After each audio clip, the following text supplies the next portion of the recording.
Everybody, it's been a whirlwind.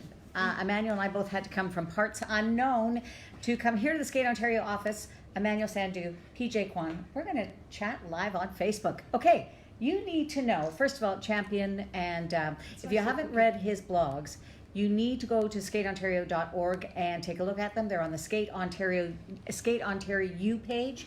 And honestly, some of the coolest writing I've ever said. I said to him in a text message, get rid of the dancing, get rid of the skating, just do the writing. So descriptive. Especially that blog about ballet. Oh yeah, the Bolshoi blog. Bolshoi, we say in Russian, Bolshoi. Bolshoi. Oh, by the way, guys, and PJ, this is my very first Facebook Live. Oh my Can you goodness! believe that? And he's doing it with me. I'm so excited about that. I know, it's my first Facebook.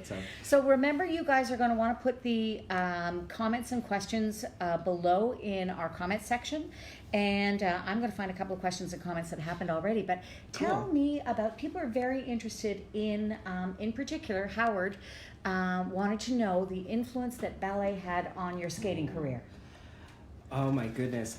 First of all, guys, I just want to let you know that I've actually been dancing a lot longer than I've been skating. I started dancing when I was like 3. Didn't start skating until I was about 7 or 8. Okay. Which is about the time I auditioned for the National Ballet School. And beyond the physical influences that it sort of had on me, it's taught me how to, be disciplined, how to be intense for a long period of time in my training. How to hopefully be gracious. It's given me a lot of the education that I've had in actual school. And if you read my blogs, you'll understand why I get so excited when I get to see the Notre Dame Cathedral or the Bolshoi theaters, because in school I studied. You went to the National Ballet School. I went to the National Ballet School, and one of our classes, as important as our math and English classes, was the history of art and ballet. It was basically learning the history of art from cave times, cave paintings, and how that worked in with ballet and cultural influences. And so, of course, the Bolshoi was something that we studied, because there's many ballets that come out of Russia that are done by these companies around the world. So we studied it and studied about Marius Petipa, and studied about Anna Pavlova, and all these great dancers and choreographers and artists that came out of Russia, especially from the Bolshoi. And it was just so amazing to actually go there and actually see that. So, like I said before, it's not just the influence of pointing my toe and understanding how to turn out without having really to think about it. It's so much more than that. It's like a gift. It's insane. So, as a 3-year-old, you can't drive yourself. So did the idea of putting little Emanuel in dance, did that come from your mom, your dad? Did it come from you seeing something and wanting to do it? Where did that come from? Well, okay, so is this okay? I'm gonna disrobe for this one. There you go. I'm not. Don't worry. There you go, because I got my bow tie in. I like your bow tie. Oh, thank you. It's dapper. Been watching a lot of the Rachel Zoe project lately, which is really sad because it's 12 years old, but I never watch anything when it comes out. I always watch it 10 years after. Oh. So I have there's a show called Friends, right? Never mind. I started watching that on Netflix, guys. I never used to be into it. I was like, I'm going to watch Family Guy and that's it. But to get back to your question roundabout. So 3 years old, probably what happened is that I had a lot of energy. I think I would probably do cartwheels in the parking lot, somersaults, and whenever there was a piece of music that came on, I would just sort of jam to it. And I think my parents wanted me to put that energy into something useful rather than driving them crazy. But the ballet started because back in my mom's era, Nureyev was the Justin Timberlake, who's really famous right now. In men's. Oh, Shawn Aside Mendes. From you? No, not Shawn Mendes. Justin Bieber. Justin. Well, okay, we'll go with Canadian ones. So he's Shawn Mendes. Yeah, Shawn Justin Mendes. Bieber is Canadian, by the way. That's true. Mm-hmm. That's true. And we've got a good. Yeah, if you're a good pop musician in Canada, then you can make it anywhere. So there you go. So let's talk about maybe Veronica Tennant. Oh my goodness, I don't think I've actually met Veronica Tennant. I saw her once in a lineup at the airport. But she's pretty amazing. My go-to people were Rex, during my time, it was Rex Harrington and Karen Kane. Yeah. Who, when I was studying at the school, all I wanted to do was become a principal dancer with the National Ballet of Canada. And we always looked up to Karen and to Rex because those were the people. And then somebody later told me, oh, well, do you know about Frank Augustin? He used to skate as well. And I didn't know that. Yeah, somebody told me that from the school. So I didn't really know about Frank Augustin because it was kind of like a little bit before my time at the school. But definitely Karen and Rex and obviously Veronica. And there's also Evelyn Hart. Yeah, of course. From over in Winnipeg. We've got a lot of good cultural institutions in this country, actually, like really, really high quality. And ones. important. And important ones. Yeah. Not just sort of looked over. We're small but mighty. That's what I like to say. So I want to know, so when I first met you, you had braces. You were about 13, 12, something like that. It was a while back. It was a little while ago. Yeah. I was announcing at the Canada Winter Games in Grand Prairie, Alberta. I had seen you before. Yes. But you skated there, and it just, like the fact that I'm remembering it 6 or 7 years later. You got that right. I remember thinking to myself that you were extraordinary even as a young man. Now, you were still dancing at that time and figure skating. Yeah, I was still at the school at that point. They didn't know. So they didn't know you were skating? No. What? Now, why would that have been a problem? So, because... So interesting stuff. I know, exactly. Get into questions. Okay, so here we go. So I think the school was concerned. They knew that I had been a skater, but they didn't really know to what extent that I was still training. And obviously because at the National we do our academics along with our dance training. So we'll have academics in the morning after assembly, and then we'll do a 2-hour ballet class and go back to academics. And then after that we have maybe, when you're older, pas de deux, or Indian dance, or modern, or flamenco, or rehearsals for Nutcracker or Swan Lake or something like that. Wow. Yeah. So my priority was always schooling because that was it. And my mom was like, that's what you're doing. But I wanted to skate. So I would have to do it either really early in the morning before school. Okay. Or right after school. And because I lived and trained in Richmond Hill and the National Ballet School is right downtown. Yep. It's, not always easy. I would take the subway and the go bus since I was probably 10 by myself. So it was very self-sufficient just because my parents were working. It's the only way I could do it. But because when I was younger, the sessions that I was allowed to skate on happened earlier, I would sometimes miss half the week. So when you saw me in Grand Prairie, I would be skating maybe 3 times a week if I was lucky. Oh, wow. At that point. And then they didn't really know about that because I kept it hidden. And then it came to a certain point when I was sort of in when I won junior, I think in Vancouver in 97. Yeah. That was sort of the year where we kind of had to declare. They kind of found out by accident. Imagine figure skating being your dirty little secret. Well, because they didn't. I think they felt like the skating would detract from the musculature of ballet. It's a very specific type of musculature. I think they're still like that, but sports medicine has advanced so much, and I think because anatomy is so important in ballet and skating, they might look at it a little bit more differently now. But they just definitely wanted me to commit, because when you're at that school, you're there to be a professional ballet dancer for life. And that's what I wanted to do. I wanted to be a principal dancer, and then I wanted to be a world champion figure skater. And that was my goal. I had to do homework in between that too. And actually, you have the talent to do both. Honestly. Thank you. That's the truth. Thank you. Okay, I worked my butt off. I know you did. A couple of questions from, Grant. Hi, Grant. Grant wants to know what was working with Joanne like, and they want to know something. Just give us a quick anecdote about your dance experience and also training for figure skating. So Joanne has known me since I've started skating. I started You were skate. 8? I was about maybe 7. Okay. Around 7, maybe turning. It was right before the '88 Olympics. So he's going to do math now. It's going to take a while, people. It was February of '88. Just because I know Olympics are in February. And so I must have started a little bit before that. And I started at the Richmond Hill Figure Skating Club over at Elkin Arena. I don't know if you've ever been there. And I just mentioned that because I was just over at the Sports Hall of Fame induction in Richmond Hill. Congratulations. Well, I didn't realize that. I've actually hosted that before. Really? Not this year, but yeah. Well, Mayor Barrow is a son of Elkin Barrow, who the arena is named after. And that was my very, very, very first arena. So I love how everything comes full circle. Hi, guys. So Joanne saw me when I first came on the ice for can skate. I was in a full out red snowsuit, like full out red snowsuit, and I had my. Did you love it? I loved it. I had my CCM skates that were like about 10 sizes too big because my mom was like, well, you'll grow into them. So my ankles would pronate here, and then this ridiculous helmet on, and I was like, you know, this like little mushroom snowman around the ice, and I would do turns and I would spot my head.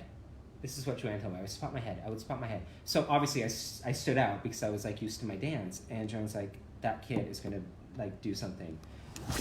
Whoops. And hi guys. Sorry about that. He tapped the table. It's a very high setting up rig here. Okay, keep going. No, it's all good. I'll figure it out. Okay. She didn't mean I would do that. But this is another thing. I'm a huge klutz off the ice, so if anybody knows me, they know to stay away if I don't have my skates on. Yeah, okay. Or your shoes. Okay, dance shoes. Okay, so she saw you spotting. Keep going. She saw me spotting, and the rest is sort of history, and she kind of took me under her wing after that. And hi guys. I did it. That's better too. Yeah, it is better. Framing's much better. Good. Okay. So she took me under her wing after that, and basically sort of became like family to me. She. We just had some people come in because they thought that there's so excited. Some kind of an emergency here. They're so excited. They're like, "What happened?" You can't touch the table. I'm not touching it. Okay, I'm gonna sink down. So working with her has been like working with family. Yeah. Pretty much, and there have been times that have not been easy, but I mean, I've been with her since I was 7 years old. I'm 38, almost 39. Good Lord. Next month. How old am I then? Never mind, I don't want to talk about it. You look amazing. Okay. Thank you. That's all that matters. So she's known me since, for 32, 33 years almost. She's coached me for, about 25 of that at least. Yeah. It's a long time. That doesn't happen. And it's through adolescence too, which is there's a special place in heaven for babe coaches. To monster. Yeah.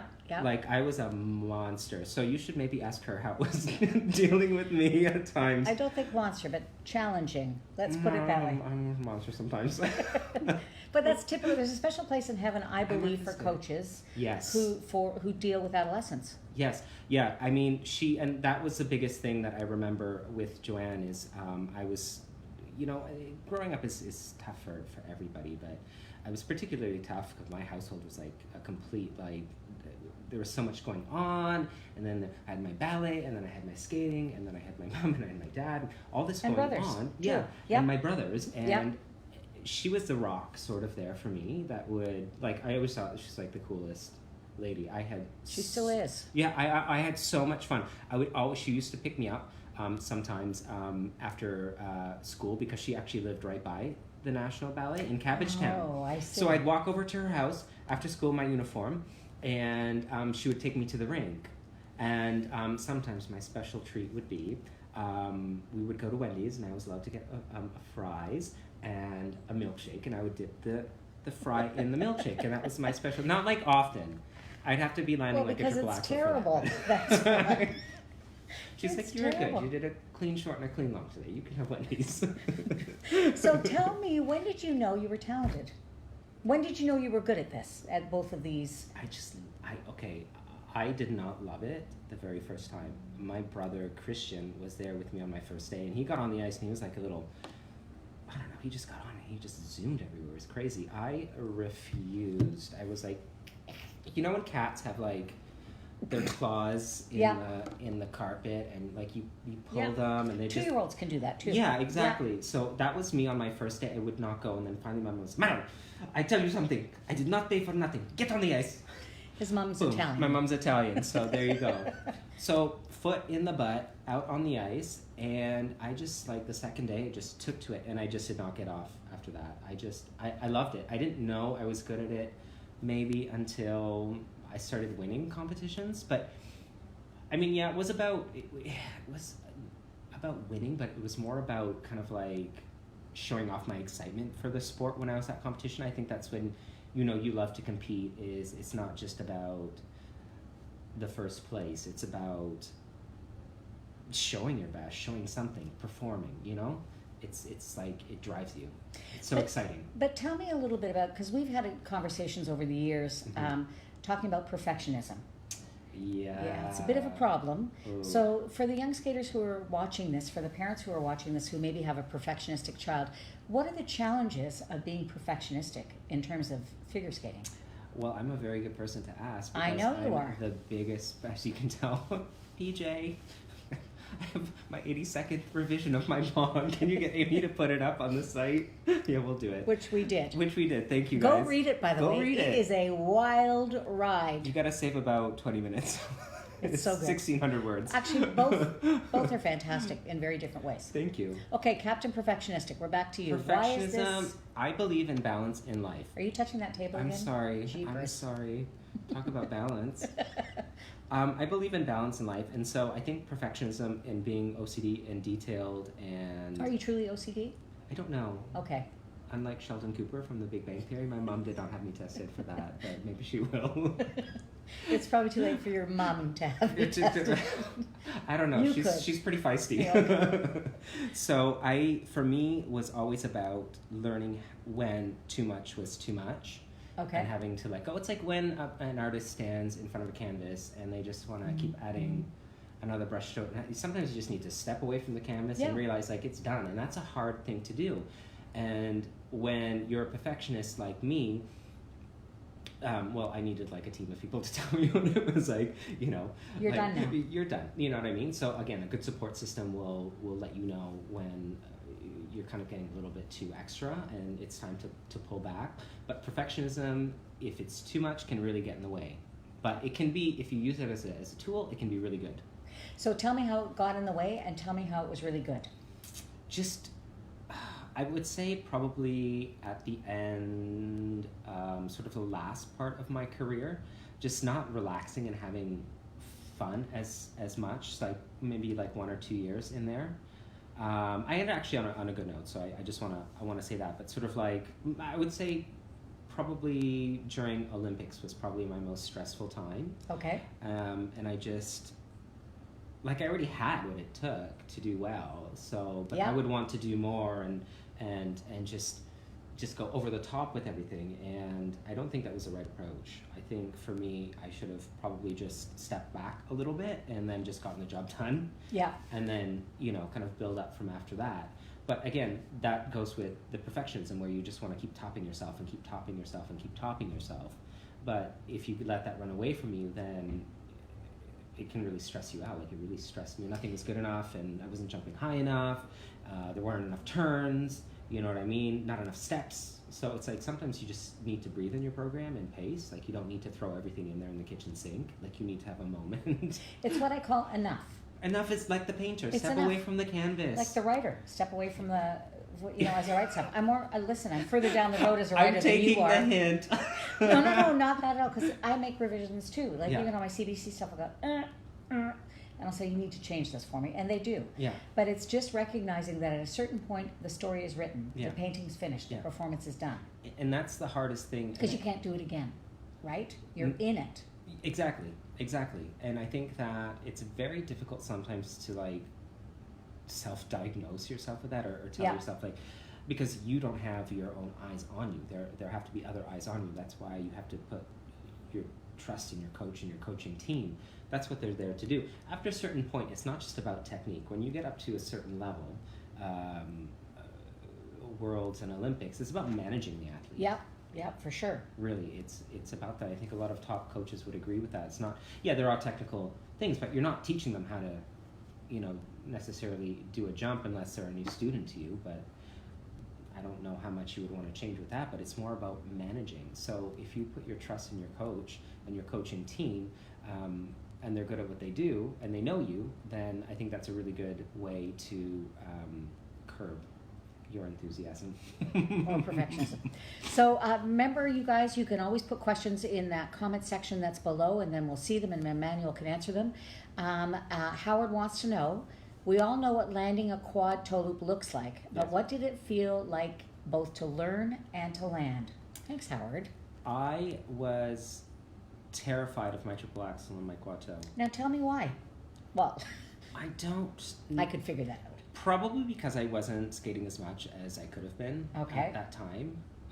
And so I would go like a few days without having tried them, but I don't know. I was always terrified of those 2 jumps, but then as soon as I landed, I wasn't anymore. And I got them really quickly. Like, that's the thing. Like very, very, very, very quickly. But to actually try to turn them, quad sao was a different story. I just decided one day after school, I'm going to just try a quad sao. I think I was like 14, and I was like, okay, we'll just throw myself into it. I landed at the first one. Did you really? Yes. Did you land subsequent ones? Yeah, after that. And then I was like, okay, this is pretty easy. And then it kind of changed my perspective on some of the other jumps as well. But to get the actual axel and the quad toe I remember having some trepidation at first, but I knew that, like my mom said, no quads, no life. She's kind of right. She was right at the point. So, I mean, anybody was doing the quad. It was like, Kurt started it, and then there was like Elvis who was doing like the Sure. quad. I remember being in, was it Kitchener when he landed that first quad triple? The quad triple combination first was in actually Hamilton. Was it at Hamilton at finals? Yeah. Yeah, it was. I remember Why? sitting. Do I know that? Because I was announcing it. Yeah, Uh-huh. that's why I remember. That's why. That's why I'm asking the encyclopedia here. Hardly the encyclopedia, but that one I know. I remember watching it, and I remember thinking, yeah, okay, that's what I need to do, and so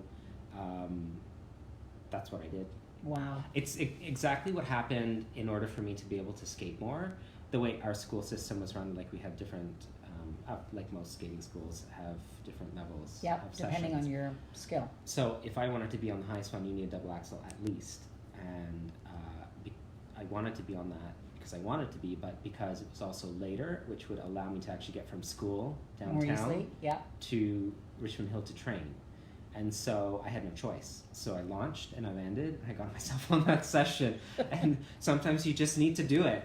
Yeah. There's sometimes like we get so stuck on technique sometimes, and that's good, but sometimes you just need to do it. Just shut up and do it. Tell me your favorite performance in your competitive career. Or favorite competition, maybe is probably best. Oh my goodness. Definitely my Grand Prix final, and not just because of the... He won it. Yeah. Yeah. Not just because of the win, just because the whole atmosphere, like, it was in Colorado Springs, we were staying at the Broadmoor, it was gorgeous, it was like being in a resort, and I think I got upgraded to like a really nice room, and like when I walked in, there was like flowers. I think it was meant for somebody else, to tell you the honest truth, but it was serendipitous, so I'm like, oh, I'll do that. I like this. Yeah, I like we that. like it. So that was definitely one of them. My very first national championship title, 2001 in Winnipeg. That's the one where you couldn't get to go to the Olympics, that one? No, that was 1998. Oh, Christmas, you're right. 98, 98. right, January of 98. 'Cause it was 2001 yeah. Winnipeg, I remember that. Yeah, that There was my a very blizzard. first one. I think we've been through a few blizzards. Yeah, in PJ. Winnipeg. Yeah. Mm-hmm. So that was another one. Because I was in a bus that was doing this. That's why I remember. I practiced. That part. There's been a few. Oh, my short program skate in Calgary at Worlds in Which short 2006. Which short program was that? That was a tango one. Oh, I like that one. Yeah, that was a really, really good one. I would say maybe my first Grand Prix medal at Lalique in 1999, Lalique Trophy. Because I had, obviously with everything going on with Olympics the year before, it was just not a good year for me. And the year after I really redeemed myself, and I got myself on my first senior podium.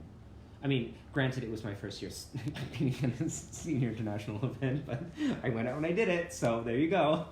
So tell me 3 lessons that skating has taught you. Oh my goodness, just 3? Yeah, just 3 for the moment. Just 3, okay. Because he can go on. Patience. Yeah.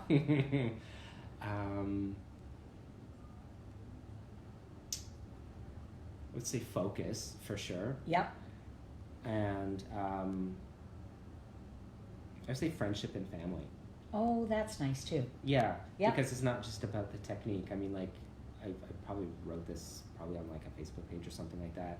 I think we're all like we do call ourselves a bit of a skating family, and like in our industry or whatever. It's a small world, you know, and it's like you see people grow up, you know, and yeah, you do. And so Yeah, it is. It's kind of like an extended family in sort of a way. So I would say, yeah, focus. What was the first one? Patience. Patience. And friends and family. And friends and family. Does it Memory is not one of them. Does it differ from the lessons you learned in the dance world, or are they the same?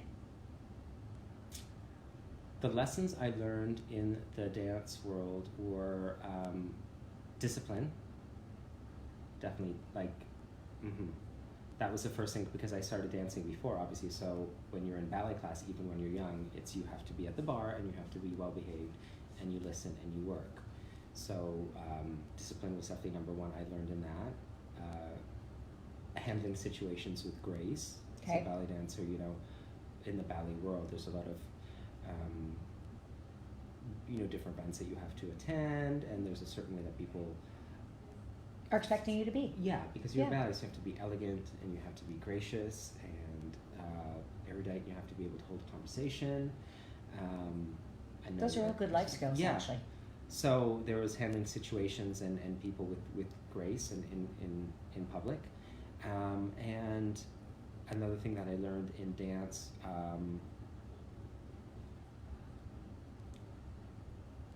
just about little tips and tricks about performing on stage and how it all comes together. And it's really interesting. So ballet typically is just facing forward. Yeah. The audience is in front of you, Yes. or in front of the Yes. stage. In figure skating, it's on all four sides. How did you have to adapt your performance style in order to accommodate the all four sides? I just didn't even think about it. Really? It just became about performance. Just like in ballet, it became about performance for me. And when obviously you choreograph something, you know where your audience is going to be, and you repeat it so many times it becomes second nature. So I never thought about it in terms, unless I was actually putting together like an exhibition performance. I would think about, well, do I have 3 sides? Do I have 4 sides? But in terms of being on the ice and competing in the moment, no. It was just about the moment and the music, right? One of the most memorable exhibition performances that you delivered was Purple Rain. Oh, I love that one. I know lots of people did. It was very intense. Yeah, that was for the, I believe it was the Sears Open. Yes, it was. It was like a pro-am. 1999. It was just, and people were just like out of their minds because In it was Ottawa, so, yeah, one of those places. Yeah. The Ottawa's the rink with the small and the big. I call it the That's wonky rink. It's Where I'm a like, wonky- hi, whoa, hi. So talk about performing and picturing different size. I'm like, oh. What that rink Quite- was, it yeah. was the Civic Center. Yeah, that's right. That's right. And it used to have, there was an overhang for part of it. Yes. Which was, people were underneath it. It was also what I call the flora and fauna rink, because one time at Canadians, they were getting ready to redo the rink, and there was a squirrel. Really? It was running along. And so every so often That's you'd see people fantastic. looking like they were doing the wave, but they were actually Oh, trying I to... remember that. I remember hearing about that. It was Yes, very yes, funny. yes, yes. So, but you're right, there was one side of the rink that was completely... Just massive. Yeah, and then the other The side cave. was like... Yeah, little like the little people. hobbit hole. It was like, yeah, so talk about performing on 2 different sides. But I remember actually, that was my second senior nationals in 1999. And I almost got that title. Oh, I was one jump away from that. And I remember we were sitting in the Kiss and Cry, and Barb Underhill and Paul Martini were commentating, and they were sitting, the media scrum was like right above like Yeah. the Kiss and Cry, and so you could hear them commentating, and all of a sudden Barb says, and his speed's really improved, and Joanne yells up, "Yeah, Barb, that's right!" on live television. It was like the funniest thing. I laugh to this day. Yeah. And the Good thing is, when you're moments, good commentating, moments. you've got earphones on, you actually don't realize how loud your voice is. No. So that's part of it. But it was a nice moment. And that's another thing about like family and stuff like that. You just go with it. go with it. It's Yeah. fun. It's like, I don't want to say it's casual, but it was just such a nice atmosphere for me. I want to talk to you a little bit about figure skating choreography Yeah. and a fairly well-known skater, Elisabetta Tuktamisheva. Yes. You worked with her. I love I know. She's She's stunning. She's such a beautiful person on and off the ice. She's And really smart. How did you find translating your choreography into her style? Like, how did you work with her? Because you worked with Chen as well, with some of his other skaters, did you not? Pretty much did all of his team when he came to do that seminar. And I basically what I was told was Lisa wants to do Cleopatra. And I said, are you sure? Okay, we'll do that. So that wasn't my choice. That was, and she was really feeling it, so I didn't want to talk her out of it. Plus, I really quite liked the music. It was very complicated. Oh my God, trying to edit that music, it was crazy. But that's a great program. Thank you. That's what she wanted to do, and so we went with that. And he gave me sort of carte blanche. There was no sort of, we want you to impose your style on this, or this is Lisa's style.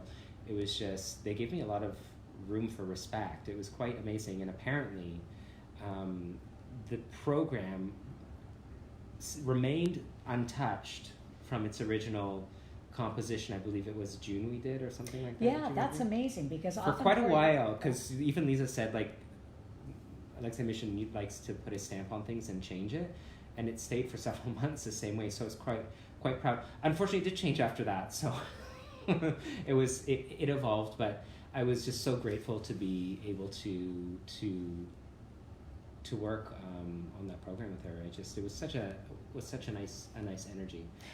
And you're doing pro shows too with like Yevgeny Plushenko. Yeah. What is that like? I've seen some of the costumes, some of the pictures you post on Facebook. Those costumes are just the productions are ridiculous. They're bananas. I mean, it's just, and they're doing in an over the top kind of way versus but not in a tacky way. No, you know no, what I mean? I know. Like it's just costumes are exquisite. in the way like somebody would see like a Cirque du Soleil production for the first time, in terms of the sort of money and production values that they put behind it, and sort of like the priorities. Yeah, and just, I mean, the skating in Russia right now is just, I'm like it's just exploded since after Sochi. Yep. In 2014, and they're obviously putting a lot of backing into it, and so there is a ton of stuff going there right now. So they're having their moment. And when you look at some of these shows, a lot of them are things that we've never really seen before. Like when we were doing Swan Lake, we were not just doing it on the ice, but like dancers from Bolshoi up on stage and on this round stage in the back, and then we'd have the ice surface in the front. So it was a mix of both. And we had some like primas from the Bolshoi doing, the Swan part, and Evgeny and myself doing our parts. You would I was the Rothbart, and so Rothbart's sort of like the evil prince who turns Odette into Odile, and vice versa. And it was amazing to do that because it's right up my alley. It's like skating and ballet, like the two things that I've trained my entire life for, coming together. And it's just a beautiful production with the makeup and the hair and the costumes and some of the technology that they employ. And then there was Nutcracker. So Nutcracker was my very first foray into sort of big time production choreography, and that was Evgeny's show, and I had so much fun. Like, it was just, I love producing for a group and doing big productions like that, because that's the way I think, and maybe it's because of my theater upbringing. I'm so used to that, because as part of your training when you're at the National, you have to go and watch the performances that the National Ballet of Canada puts on, and then you'll be doing Nutcracker, so you'll see behind the scenes what actually happens, or you'll be a page boy in Romeo and Juliet or Swan Lake, and you'll see exactly what happens behind the scenes. So you know everything from the lighting for the costumes to the marks on stage to the tunnel in back to how the stage, to treat the stage managers and how everything kind of explodes and happens, and then you have this performance out in the front. There's like this craziness backstage. And so when we were doing Nutcracker, I brought all of that expertise and experience to my choreographing of that show, and it was bananas what I was seeing. Some of the technology, they would put this like a scrim on 4 sides, so there'd be the back and then the 2 sides and then the front, and then the ice surface would be inside, and then they would project a hologram onto each of those scrims. So when the audience looked at it from the outside, it was like looking into a 3D like light-filled jewel box. It was insane. And then on top of that, wonderful choreography, So It's amazing. speaking of choreography, you mentioned in your second blog about working with young choreographers in Russia. Is that going to happen? Is that right? Did I read that right? Yeah, well, Sergey asked me to do that, so when I see him next time, I'm going to ask him if that's happening. Again, I just when he asked me, I didn't know if the timing was exactly right. So, I mean, anything's possible. Anything whenever I go there, anything. Now, do you still dance possible. every week? I do dance. Yeah. How often does a dancer dance? Well, a professional ballet dancer, every morning they will have company class, no matter what, and that is at least 5 times a week. If and that's what you were talking about. Yes. I'll show you as well. Yes. So if you read my second blog, you'll see that it takes you sort of inside my first experience actually going into the Bolshoi Theater, which is ginormous and like a maze, and I was not like it was pretty crazy. But every morning you do your company class for an hour and a half, it depends. And, it's because the Bolshoi is so big, they have to have several ones. It's one of the biggest ballet companies in the world. So I had a chance to take a couple of those classes. And are they different? Are they structured differently if you're at National Ballet School, if you're at the National Ballet, not the school, but at the National Ballet Company or the Bolshoi Company? Are the classes the same for ballet dancers? Ballet is a universal language. It's so interesting. It's a universal language. I mean, the class was conducted entirely in Russian, and one of my favorite classes was by this, he's so much fun. He's like an icon in the ballet world, and his name is Boris Akimov. If you ever watch World Ballet Day Live from Bolshoi, he always does the company classes for the live. And we can find that on YouTube, I think. Yeah. So he's got he's always wearing black, quite slim, and he's got long hair. He's a little bald on top, and he's got the best attitude. And I'm like, when I'm his age, I want to be exactly like that. So I got to take his class, and I'm actually gonna post something on Instagram after this. So take a look. But the structure of the class is the same. He would teach the whole thing in Russian, but because of all the terminologies in French, you would understand. And the way they go, don't do da da da da da with the hand. You get it. It's just. But does everybody do that exercise first and then something else? Oh, in terms of how they actually. The structure of the class. It's the same because ballet is, like I said, it's a universal language, and the way the class is structured, you'll start, with a small exercise facing the bar, then move on to pliés, and then tendus, dégagés, fondus, frappés, rondechambon en l'air. Something yummy to eat. You got your fondue and your frappe. That's okay. So another thing dancers taught me: pick up quickly. Yeah. Pick up quickly and learn how to speak French. Yeah. Do you speak French? I do. Actually, I went to French très bien. J'ai fait l'immersion en grade 4 et 5, et puis à l'École nationale du ballet, j'ai fait des classes de français, but je suis un peu rouillé. I'm a little bit rusty because I don't get to speak it. I know, I'm the same. We'll often. speak French afterwards. Yeah. I want to know 3 of your skating heroes. They can be from any generation, from before you started skating, after you started, whenever. Any of the Canadians. Okay. So from Don Jackson to Tyler Cranston to Brian Orser to Kurt Browning to Elvis Stoico, Patrick Chen. And Patrick Chan, of course. You know what I mean? So those are my people. Any Canadian champion is in good my with heart, you. Is good with me. I've always loved Michelle Kwan because she just was such a great example of how to be a champion on and off the ice. Okay. When I was growing up, Midori Ito because she was the first person who did a triple axel and the first person to fall into the camera and bounce right back out like a little. Look it up. She's so bouncy. She's very. She was like, wow, that was really. That had to hurt too. I mean, is that a transition these days, or what do you call that these days? I'm not sure. So, John Curry, because of his baleticism. Yeah. I think you made that word up. I like that word. I like it too. I'm going to keep it. Baleticism. Stamped. There we go. It's just so hard because when I watch skating or dance, there's always something that I pick up. I see beauty in everything, something. Even if it's unconventional, there's just something that you can pick up from everything and everyone. And I'm like a sponge that way.